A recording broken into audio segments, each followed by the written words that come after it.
Hola nuevamente. Hoy iniciamos el tercer módulo en el que hablaremos sobre los principales procedimientos que se debe aplicar en una farmacia en el marco de las buenas prácticas de almacenamiento. En la primera lección les hablaré sobre los procedimientos de recepción, almacenamiento y limpieza. En la segunda lección continuamos con más procedimientos: dispensación, reclamos, devoluciones, destrucción, retiro del mercado. En la tercera lección veremos qué dicen las buenas prácticas de almacenamiento sobre los productos falsificados o adulterados, y además les daré algunas recomendaciones con las cuales usted puede identificar los productos falsificados o adulterados. Empecemos. Lección 1. Recepción, almacenamiento y limpieza. Veamos primero qué es la recepción. Es una secuencia lógica de actividades que se ejecutan para asegurar que los productos ingresados a nuestra farmacia corresponden a las especificaciones solicitadas. Es decir, si solicité un producto A en tabletas, sea eso efectivamente lo que recibo. También que corresponden a las cantidades que solicité. No más porque tal vez no tengo el presupuesto para pagarlos. Y no menos porque estaría pagando por algo que no recibo completo y luego ocasiona errores en mis inventarios y pérdidas, que correspondan a la calidad solicitada o calidad esperada, que sean productos en buen estado, que hayan sido transportados en condiciones adecuadas, que no presenten señales evidentes de deterioro o de mala calidad. Algo importante que usted debe tener en cuenta es que al recibir un producto debe firmar su conformidad. Si usted no tiene un procedimiento de recepción riguroso, tal vez reciba productos que pueden ocasionar perjuicios a los pacientes y pérdidas para su farmacia, además de exponerlo a sanciones graves por parte de la autoridad regulatoria y tal vez acciones judiciales. Tal vez pueda recibir productos falsificados o adulterados. Ya puede imaginarse las graves consecuencias. Toda farmacia debe contar con un procedimiento escrito de recepción que incluya dos etapas: la verificación de documentos y la verificación de los productos propiamente. En este proceso juega un papel importantísimo el farmacéutico, que es el responsable y certifica la recepción conforme de los productos. Hablemos de estas dos etapas de la recepción. ¿En qué consiste la verificación de documentos? En primer lugar, en confrontar los documentos que trae el proveedor o transportista con el pedido de nuestra farmacia. Este puede ser una orden de compra u otro documento manual o electrónico con el que usted solicitó los productos. Aquí debe verificar que ambos documentos coincidan en el nombre del proveedor, el nombre del producto, sea de marca o genérico, la concentración, la forma farmacéutica, sea esta tabletas, jarabe, inyectable, etc. La presentación, por ejemplo, si se trata de un jarabe, este puede ser de 60, 90 o 120 mililitros, y claro está la cantidad que solicitó. El procedimiento debe indicar qué hacer si hay discrepancias en esta verificación.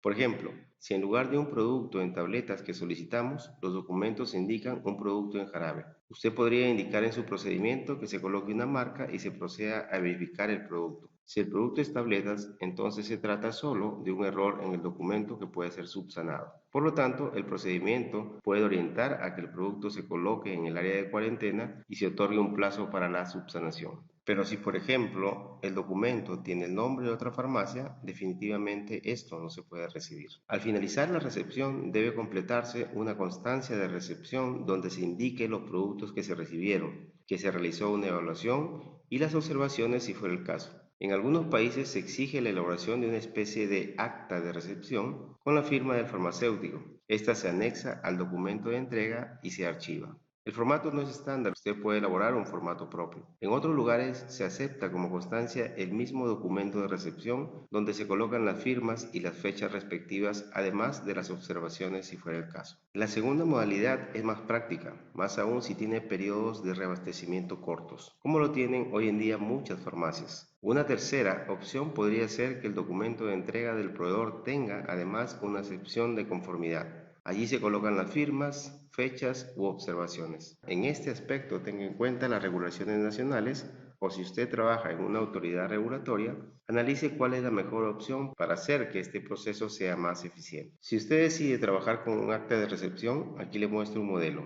En la parte superior los datos de los documentos, datos del proveedor, fecha de ingreso.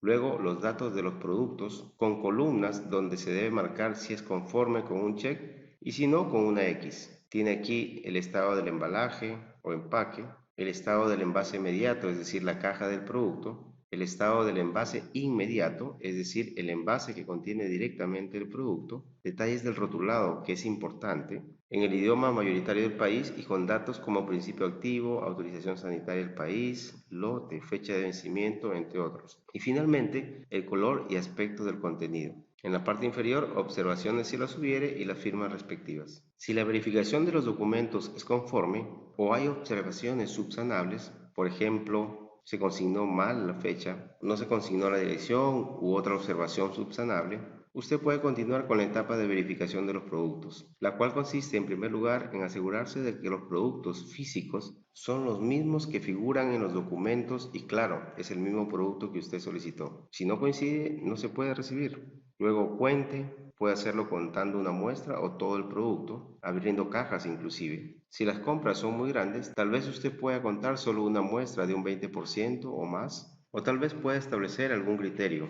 como por ejemplo que a proveedores conocidos y con buenos antecedentes solo se requiere contar una muestra. Si por el contrario se trata de proveedores nuevos o muchas veces hacen entregas con errores, es mejor contar todo. El tercer paso es obligatorio y lo debe realizar el farmacéutico. Aquí usted hace una verificación visual de la calidad de los productos. Si usted omite este paso o lo flexibiliza, aumenta el riesgo de recibir productos con defectos de calidad, falsificados o adulterados, que luego son entregados a las personas y pueden ocasionar consecuencias como las que hemos hablado en el primer módulo. Aquí le dejo una lista de pautas básicas que usted puede incluir en su procedimiento de recepción. Los aspectos de embalaje o empaque que nos permite obtener indicios de las buenas o malas condiciones de transporte. Por ejemplo, si el empaque está húmedo, sepárelo y luego inspecciónelo con más detalle. O puede rechazarlo indicando al transportista la razón. Al igual que con el embalaje, los envases pueden evidenciar las condiciones de almacenamiento y transporte. ¿Qué pensaría usted si recibe cajas húmedas o envases de jarabes deformados, con tapas abiertas o envases decolorados? Como veremos más adelante, esto incluso puede ser un indicio de productos falsificados o adulterados. Etiquetas bien adheridas y legibles, sin errores ortográficos. Productos de mala calidad, de dudosa procedencia, falsificados o alterados pueden presentar este tipo de características deficientes. Luego, para cada tipo de producto, inspeccione el contenido,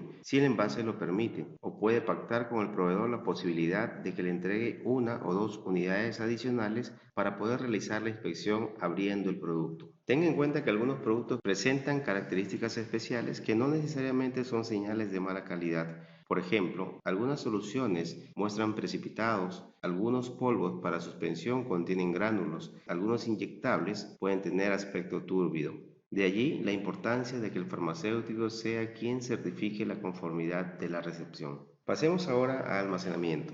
Aquí vamos a hablar de varios aspectos o procedimientos que se desarrollan dentro de este proceso. Recuerde que debe tener un procedimiento escrito también. Puede ser un procedimiento de almacenamiento y al interior varios capítulos para cada uno de estos temas, o si prefiere un procedimiento separado para cada tema.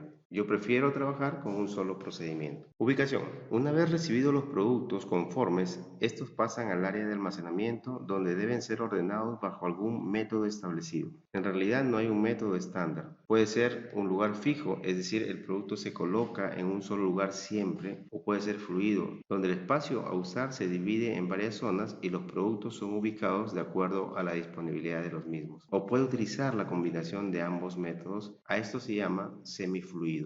Cualquiera sea el sistema de ubicación que utilice, tenga en cuenta las siguientes recomendaciones. Ordene los productos según la clase terapéutica, orden alfabético, laboratorio, forma farmacéutica, código del artículo u otro. Usted decida cuál es el mejor que le conviene. También tenga en cuenta que los narcóticos, material reactivo, productos inflamables, gases presurizados, sustancias altamente tóxicas o productos que requieren condiciones especiales de almacenamiento como temperatura y humedad deben ser identificados y se almacenan de acuerdo a las instrucciones escritas y normas vigentes. Por ejemplo, en neveras, en ambientes ventilados, bajo llave, etc. Esto no es negociable. Por último, los productos con fecha de vencimiento más próxima se colocan en la parte de adelante, es decir, los primeros en expirar serán los primeros en entregar, de allí las iniciales del método PP. Organización interna. Esto guarda relación con la infraestructura, pero una vez construida la infraestructura, la farmacia debe tener y mantener una organización interna correcta para facilitar el movimiento del personal, de los productos y también la limpieza. ¿Cómo se logra esto?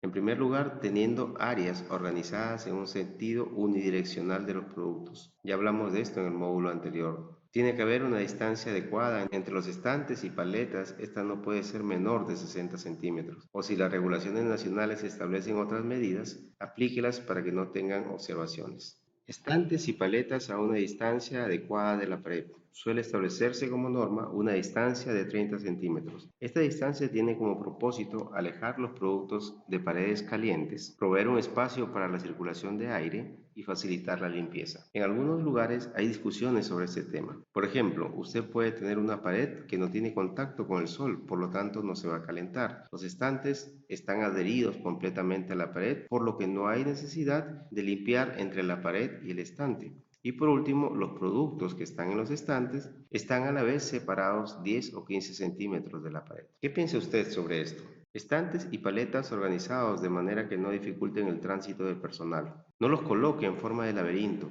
que no oculten u obstruyan los extintores. No tiene ningún valor tener extintores que no van a poder ser utilizados. Los pasillos tienen que ser amplios y estar siempre libres, de acuerdo a las regulaciones que establece el país. En muchos casos se colocan productos en los pasillos a pesar de tener espacio. Esta es una mala práctica. Toda farmacia debe contar con un procedimiento de control y registro diario de temperatura y humedad ambiental y solo de temperatura en el caso de contar con equipos de refrigeración. Este procedimiento debe indicar quién hace el control, con qué frecuencia, en qué formulario se registra, quién evalúa los registros y qué hacer si las condiciones exceden los límites establecidos. Asimismo, describir un plan de contingencia para productos refrigerados. Ahora la pregunta es, ¿cuál es el nivel de temperatura que debe mantener una farmacia? Aquí también he encontrado algunas discusiones al respecto. En algunos casos se menciona entre 15 y 25 grados centígrados o su equivalente en grados Fahrenheit. Otros mencionan entre 15 y 30 grados centígrados. Otras versiones hablan entre 15 y 30 grados centígrados con excursiones hasta 32 grados. De otro lado, el etiquetado de los productos puede mencionar como condiciones de almacenamiento no más de 8 grados, no más de 15 grados, no más de 25 grados o no más de 30 grados centígrados, sin establecer un límite inferior. Por lo tanto, a menos que la regulación nacional diga lo contrario, una farmacia puede mantener una temperatura entre 2 y 30 grados centígrados o su equivalente en grados Fahrenheit. Si el fabricante de los productos indica temperaturas específicas como por ejemplo no más de 25 grados centígrados, los productos deberán almacenarse bajo esas condiciones. Respecto de la humedad, la bibliografía señala como condiciones de almacenamiento normales una humedad no mayor del 60%. De igual forma que con la temperatura, si las regulaciones nacionales establecen límites, estos deben ser respetados. Hablemos un poco de los productos refrigerados.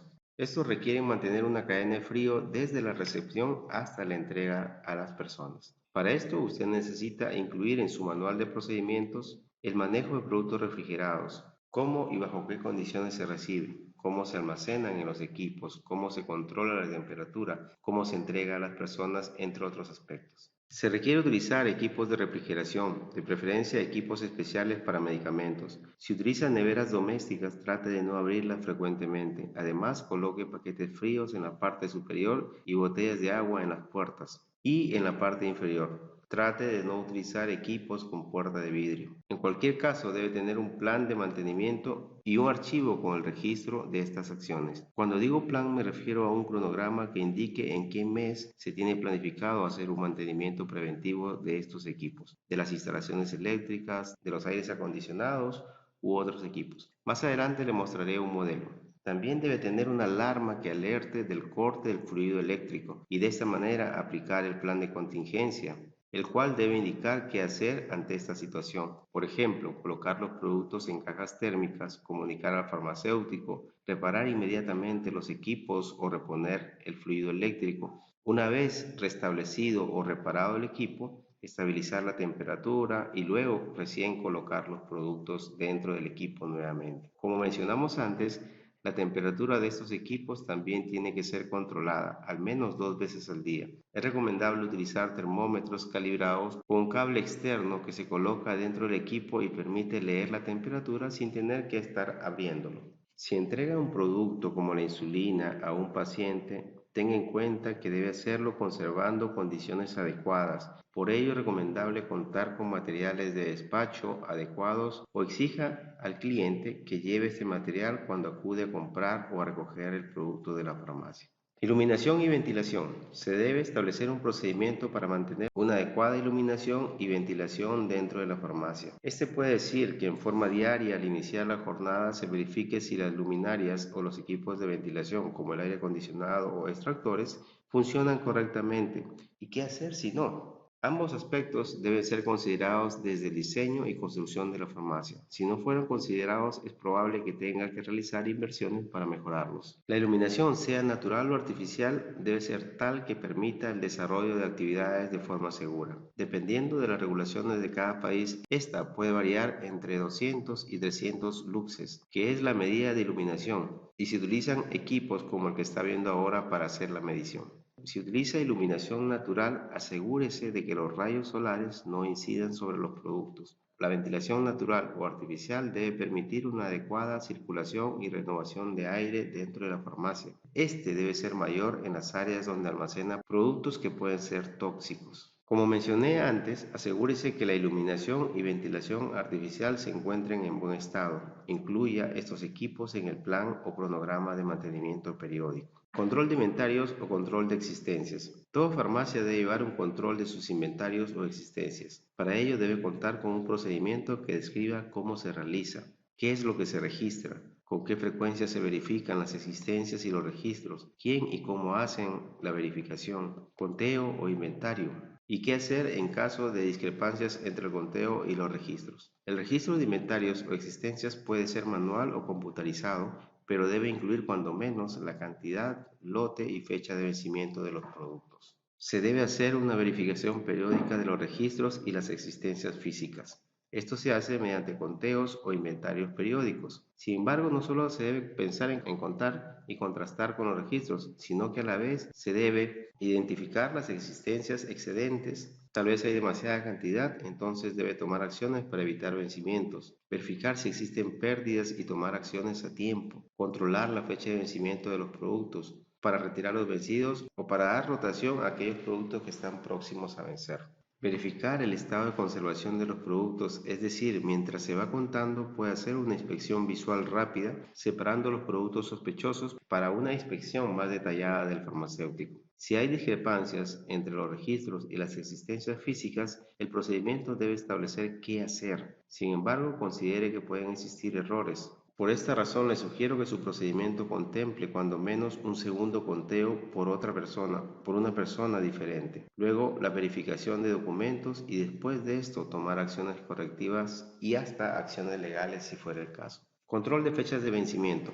Toda farmacia debe contar con un procedimiento que describa en forma explícita cómo hacer para asegurar una correcta rotación de las existencias, evitando que los productos lleguen a vencer o si están vencidos, evitar que estos se entreguen a las personas para su uso. Sin embargo, el control de fechas de vencimiento no está circunscrito únicamente al proceso de almacenamiento. Esto se verifica en la recepción, en los inventarios, en la dispensación y se considera también en el ordenamiento. El procedimiento debe establecer un sistema que asegure una adecuada rotación del producto. Este puede ser el método PEPE, que significa primero en expirar, primero en entregar, o por sus iniciales en inglés, FEFO. También se puede utilizar el método PEPS, que significa primero en entrar, primero en salir, o FIFO por sus iniciales en inglés. Este último prioriza la salida de productos más antiguos de su farmacia, aun si la fecha de vencimiento sea menor que otros productos recién ingresados. Esto es muy útil para productos que no tienen fecha de vencimiento. Si usted identifica productos vencidos, sepárelos y colóquelos en el área de baja. En algunos casos se utilizan tarjetas de color rojo para identificar los productos que están próximos a vencer.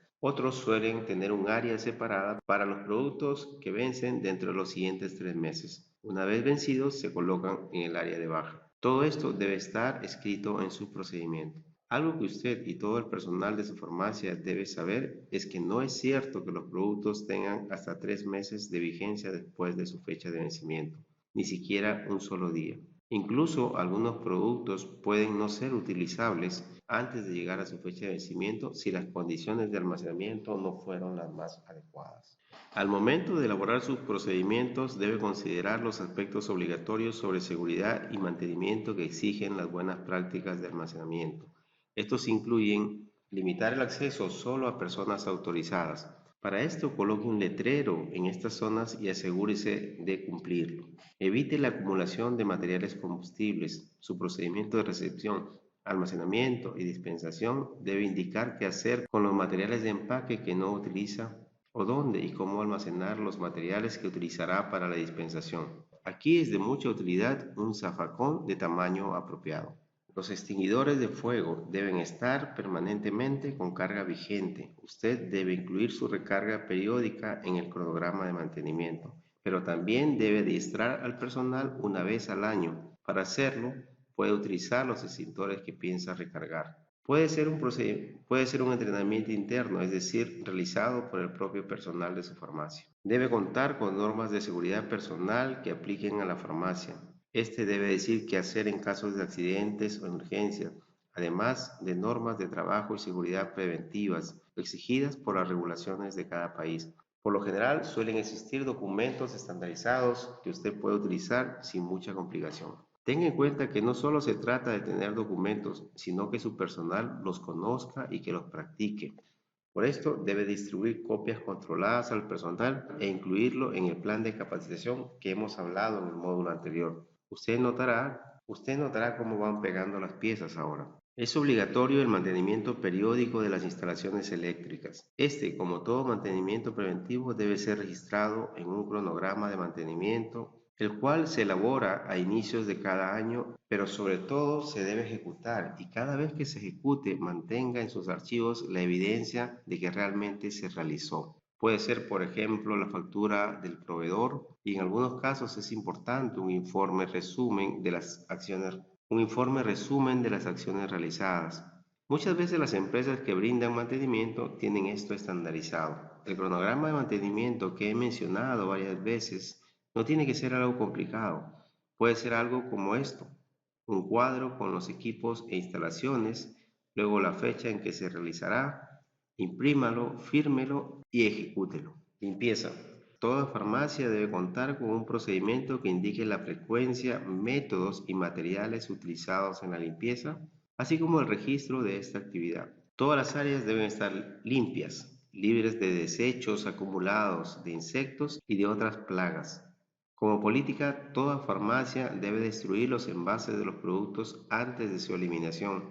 Esto para evitar que sean reutilizados en prácticas de falsificación o adulteración. Estos desechos deben colocarse en recipientes con tapa, es decir, en zafacones. ¿Las farmacias deben ser sometidas a fumigación y derratización? ¿Qué opina usted? Sí, claro que sí. Este debe ser periódico y de acuerdo a las exigencias nacionales, por lo general cada 6 meses. Para ello es obligatorio contar con un cronograma de saneamiento, cumplirlo según lo programado y archivar las constancias de su ejecución. Estos son reportes de la empresa que realiza el servicio donde indican las técnicas, equipos y materiales utilizados. Como regla general, le sugiero que contrate una empresa especializada en el tema. Así, esto se hace mucho más fácil. El cronograma de saneamiento tampoco tiene que ser algo muy complicado. Puede ser algo como lo que usted está viendo ahora en su pantalla. Un cuadro con lo que se debe realizar, la fecha en la que se realizará, imprímalo, fírmelo y ejecútelo.